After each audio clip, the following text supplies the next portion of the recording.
University. This show is dedicated to the topics that our Powellville parents chose to learn more about this year. Today's topic is for our kindergarten parents, and it's entitled Kindergarten Counts. Some people have a false assumption about what kindergarten really is. They think that kindergarten is all about naps and snacks and playtime, and they think it doesn't matter whether the students come or not. Well, kindergarten students do have time to play and time to eat snacks, but today's kindergarten is not your grandmother's kindergarten. No offense to anybody's grandmother. Kindergarten students have specific skills that they must master, but they have all year to show that they know and can apply the standards before they are promoted to first grade. So kindergarten indeed does count. Let me introduce you to someone who knows way more than I do about kindergarten.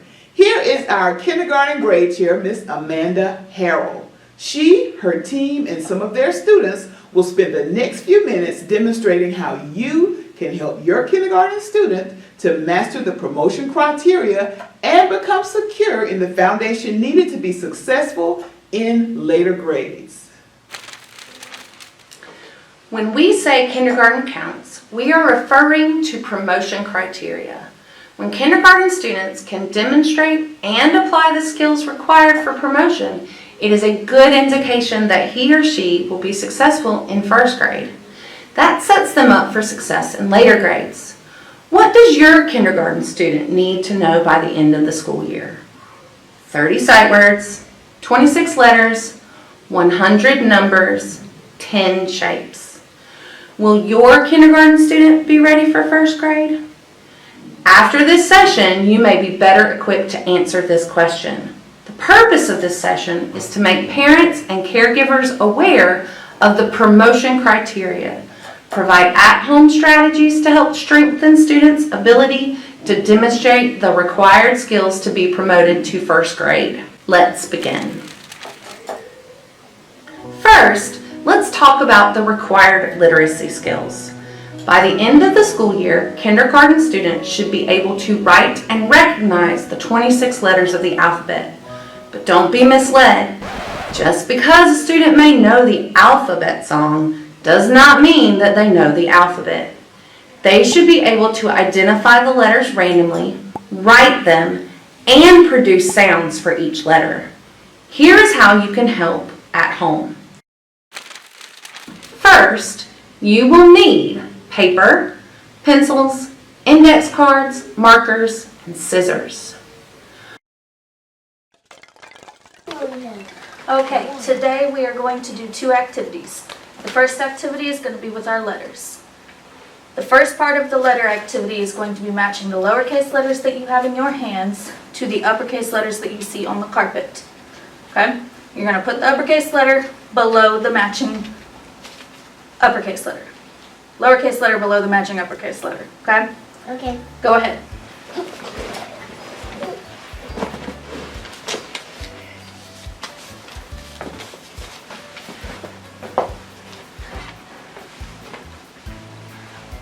Okay, the second part of the letter activity is going to be with our letter sounds. I'm going to say the sound of a letter, and you all are going to point to the letter that makes that sound. Do you understand? Yes, ma'am. All right, the first sound is N. What letter is that? N. Very good. The next sound is What letter is that? R. Very good. The next sound is W. What letter is that? W. Very good. The next sound is Qu. What letter is that? Q. Good job. The next letter is X. What letter is that? X. Good. And the last letter is F. What letter is that? F. Very good.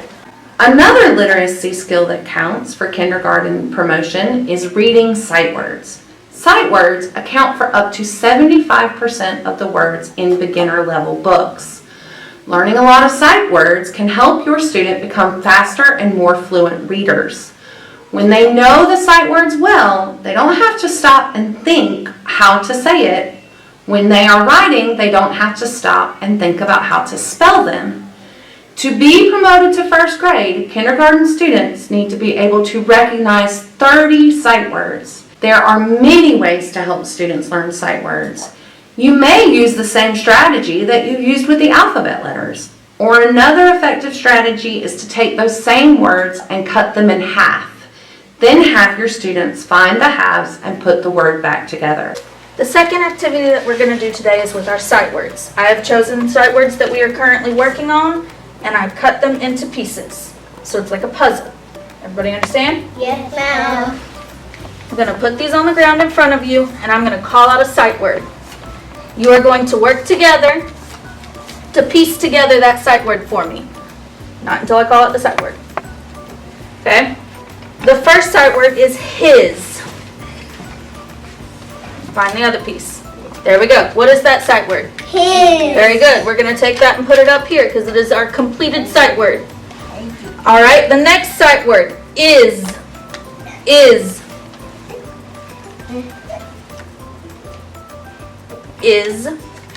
Okay. Very good. What sight word is this? Is. Good job. We're going to put it with our completed his. Okay, next sight word is of. Of. Okay, so you got the O. What do you hear? Of. Good job. What sight word is this? Oh. Good. We're going to put it up here. All right, the next one is the. The. Where does it go? Very good. What sight word is this? The. The next sight word, that. That.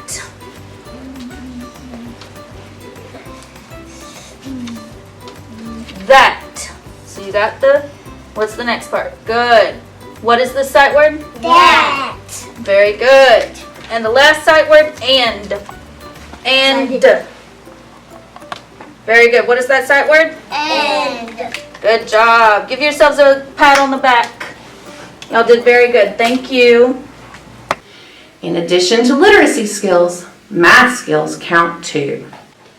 By the end of kindergarten, students should be able to count from 1 to 100. There are many opportunities through which you can reinforce this skill with your kindergarten student. For example, have your child count while you are cooking dinner. They could count out 100 or more noodles or dry beans. This helps with one-to-one counting as well as learning number order. Using a hundreds chart when you begin this activity is an excellent way to make sure that they know that each number represents one more item.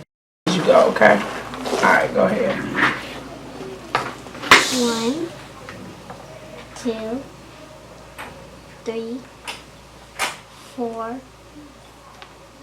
5, 6, 7, 8, 9, 10, 11, 12, 13, 14, 15, 16. Make it fun. Games are a great way to help your child learn numbers. The card game War works on number recognition as well as teaching the concept of greater than, less than, and equal to. You know, we talked about playing war already, okay? So we're going to play it. We're going to pull cards. You're going to pull one, I'm going to pull one, and we're going to determine, like when you pull yours, we'll put the deck right there in the middle. So you pull yours, I'll pull mine. So I'll let you go first, and then you tell me if it's greater than, if it's more or less than mine, okay? And if you can tell me and tell me right, you get to keep the card. That's set, okay? Because how many in the set? Good. So you get to keep that set. And if you end up with the most cards, then you win. If I do, then who win? Me. Alright, here you go. Pull. Lay it down. What's your card? 7. Good. Ooh, are they what? Same. They the say? So it say equal. Good job. So you keep that full again. We also can't forget about shapes. Kindergarten students love learning about shapes. For promotion to first grade, they need to be able to identify and describe the physical properties of 10 shapes. There are 2 types of shapes, 2-dimensional and 3-dimensional. 2-dimensional shapes are flat, like a piece of paper, and 3-dimensional shapes take up space like a box. If it could be possible to put something inside, it is probably a 3D shape. It sounds a little confusing, but let us show you.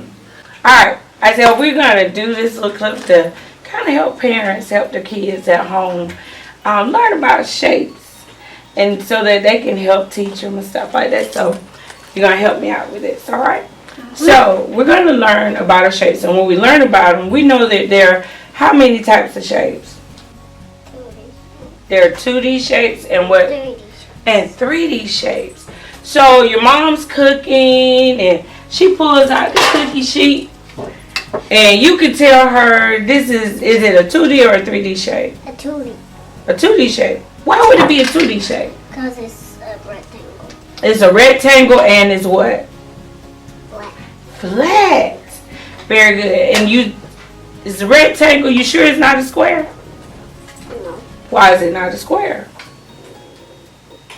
Because the rectangle is sideways and then Or the rectangle has what? 2 long sides and 2. short. But the square has what? All equal sides? Okay, so that's how I know. Because your mom might say, how you know that's not a square? You can tell the mama that sides are not all the what? Same, right?